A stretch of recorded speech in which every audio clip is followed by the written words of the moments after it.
Hello friends, welcome to my channel Zoology Club. This is our chapter Economic Zoology, Medicinal and Veterinary Zoology. Our second question is brief account of life history and mode of infection, pathogenicity of Plasmodium vivax with reference to prophylaxis and treatment. Life cycle of Plasmodium vivax. At first, host. First point, man.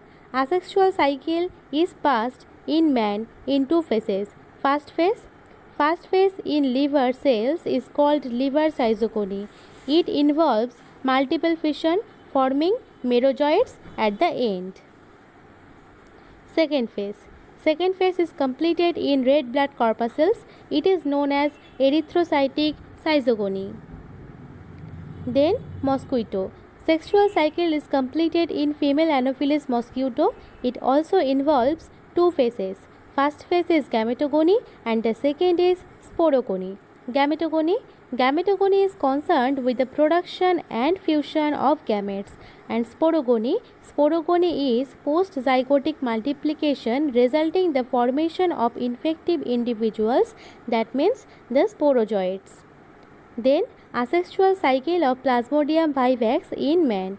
Infection. A healthy person acquires infection when a female Anopheles mosquito containing infective stages of parasite, that means sporozoid, in its salivary glands bites him for sucking his blood.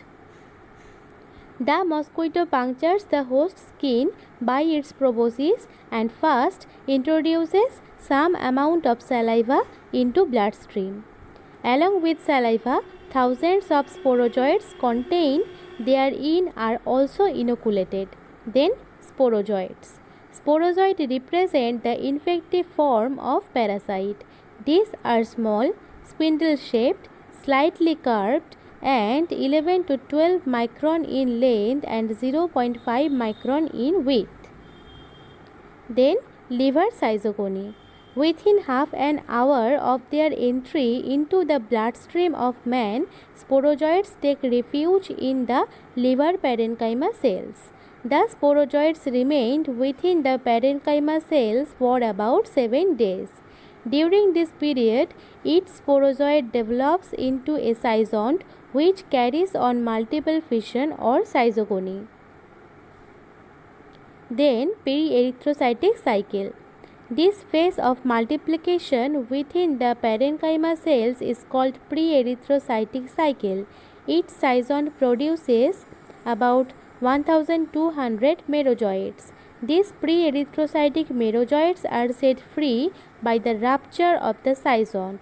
Newly produced merozoites go to liver sinusoids, from where they invade fresh parenchyma cells or red blood corpuscles. Erythrocytic cycle. Inside the red blood corpuscle, the merozoites round up and soon develop into trophozoites. The young trophozoid grows at the expense of red blood cells. It absorbs hemoglobin both by general body surface and pseudopodia. Then signet ring stage. Soon after entry of the merozoid into the corpuscle, a non-contractile vacuole develops in its body and the nucleus is pushed to one side.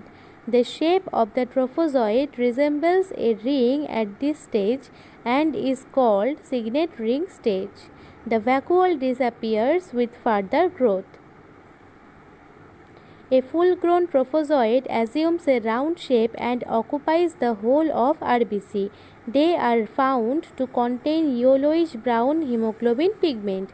In about 48 hours, a trophozoid becomes full-grown and it multiplies by schizogony. When the schizont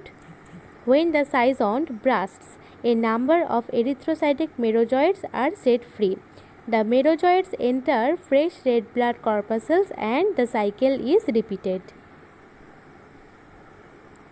Exoerythrocytic cycle. The erythrocytic merozoites entering the fresh RBC carry on exoerythrocytic schizogony. As a result, each schizont produces about 1000 exoerythrocytic merozoites. The merozoites invade fresh RBC. In the RBC, the merozoites carry on erythrocytic cycle. Now, sexual cycle of Plasmodium vivax in mosquito. Formation of gametocytes. The merozoites, after entering the red blood corpuscles, increases in size to become rounded gametocytes. They show sexual dimorphism, begin of two types. The male or microgametocyte, this is smaller and contains a large diffused nucleus, and then the female or macro or megagametocyte. It is larger with a small compact peripheral nucleus. The gametocytes do not divide but remain as intracellular parasites within their host's blood corpuscle until they either die or are ingested by the vector in which they continue their development. Ingestion by mosquito. When a female Anopheles mosquito sucks blood of the infected person containing gametocytes in RBC, any other phases of the parasite and RBC are digested. These are liberated and become lodged, that means a little space for staying in the cavity of gut. Next, gametogony. Development of gametes from gametocytes is known as gametogony or gametogenesis. Like gametocytes, the gametes are also two types. First type is microgamete. The male or microgametocyte begins to undergo a process called exflagellation in the midgut of mosquito. In each microgametocytes, nucleus divides by mitosis to produce 6 to 8 haploid daughter nuclei which assemble at the periphery. The cytoplasm outgrows into long, thin and flagella-like projections and a daughter nucleus enters one of them.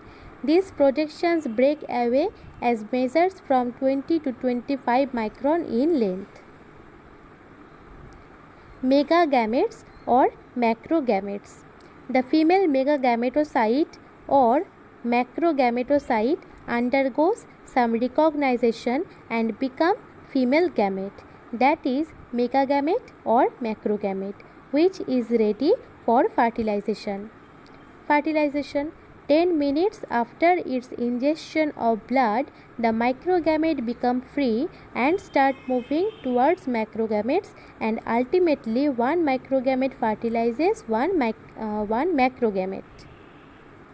Zygote and ookinete. The zygote becomes elongated in shape and motile in habit after 24 hours. In this new state, it is called the ookinete. It measures about 15 to 22 micron in length and 3 micron in width. Encystment and ookinete. The ookinete forces its way through the internal lining of the stomach of the mosquito and comes to rest in the subepithelial tissue. The ookinete in this new site become round and enclosed in a covering of cyst derived partly from stomach tissue and partly from its own secretion. The ookinete is now termed the oocyte or sporont. Sporogony. Each oocyst now enter a phase of multiplication known as sporogony. Its nucleus divides first by meiosis and then by mitosis and forming an enormous number of small haploid nuclei and about 1000 minute slender and sickle shaped bodies called sporozoite are formed in each oocyte. Sporozoite. Each sporozoite has tapering ends and a broad middle part containing a single nucleus. When mature oocysts rupture and are separated from residual cytoplasm, sporozoite are liberated into hemocoel or body cavity of mosquito, but many of them penetrate the salivary glands. In mosquito, whole sexual cycle is completed within 10 to 20 days depending upon temperature. The mosquito now becomes infective. According to one estimation, salivary glands of a single infected mosquito may contain as many as 2 lakh sporozoites. When it bites a healthy person, thousands of sporozoites are injected in his blood along with saliva and start the cycle again. This is the picture of stomach or midgut of an infected female Anopheles mosquito with oocytes of Plasmodium vivax. You can take a screenshot of this picture.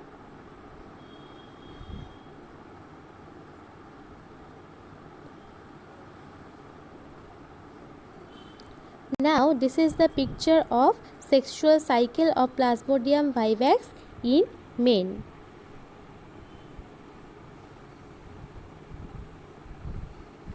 And also the asexual cycle of Plasmodium vivax. Sexual cycle is completed in mosquito and asexual cycle is completed in men. You can take a screenshot of this picture also.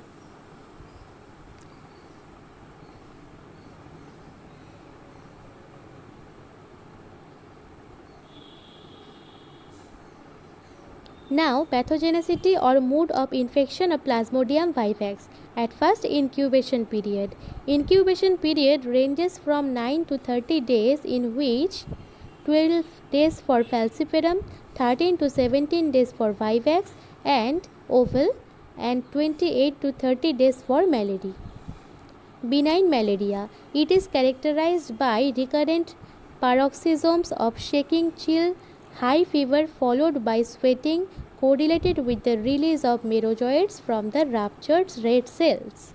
After a primary attack of fever, there is an interval of 48 to 72 hours and then other attacks similar to first occurs. Fever. The pathogenesis fever in malaria is not clear. Fever coincides with the lysis of erythrocytes. Then anemia.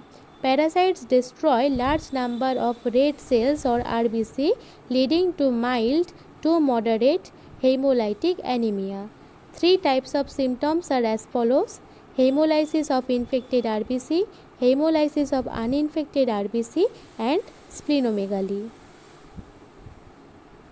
A characteristic brown malarial pigment released from ruptured cyzond discolors liver, spleen, and bone marrow. Immunity. Immunity gradually develops. Falciparum malady. It is the most dangerous and fatal type, called malignant tertial malaria. Pathogenicity of Falciparum malaria. Erythrocytic zygony occurs in the deeper capillaries of internal organs such as brain, heart, intestine, lung, bone marrow, and placenta. This causes obstruction of blood flow to organs. Alteration on red cell membrane. High levels of parasystemia or parasitemia, up to 30 to 40% of RBCs may be infected. Prophylaxis of malaria. For personal prophylaxis, protection against mosquito bites, systematic use of an antimalarial drugs, elimination of mosquito breeding sites. For community prophylaxis, prevention of carriers by antimalarial drugs having a destructive effect on the gametocytes. The only drug possessing such acting is 8-aminoquinoline. This, being a toxic drug, cannot be used for mass prophylaxis. Anti-mosquito may be directed towards adult mosquitoes and their larvae. Destruction of adult mosquitoes can be carried out by spraying with insecticides such as DDT. Anti-larval measures consist of elimination of breeding place of the mosquitoes and use of larvicides, that are oil, DDT, etc., and coil are useful for the personal prophylactic measures. Treatment of the disease caused by Plasmodium vivax. Pharmacological therapy. Treatment of malaria through medicines. Chemotherapy of malaria is complex. The chemotherapeutic regimens are grouped as follows. Suppressive. Objective is to avoid infection and clinical symptoms, that a type of prophylaxis. Therapeutic. At first, radical cure. Objective is to eradicate the exoerythrocytic cycle in liver. Then, gametocidal. Objective is to destroy gametocyte to prevent mosquito transmission. Then chloroquine. It acts as both suppressive and therapeutic agent. Quinine. It is preferred alternative in chloroquine resistant in malaria. Then primaquine. It is effective in prevent relapse of the fever. If you like my video, then please don't forget to subscribe my channel and press the bell icon and like this video and share this video with your friends. Thank you.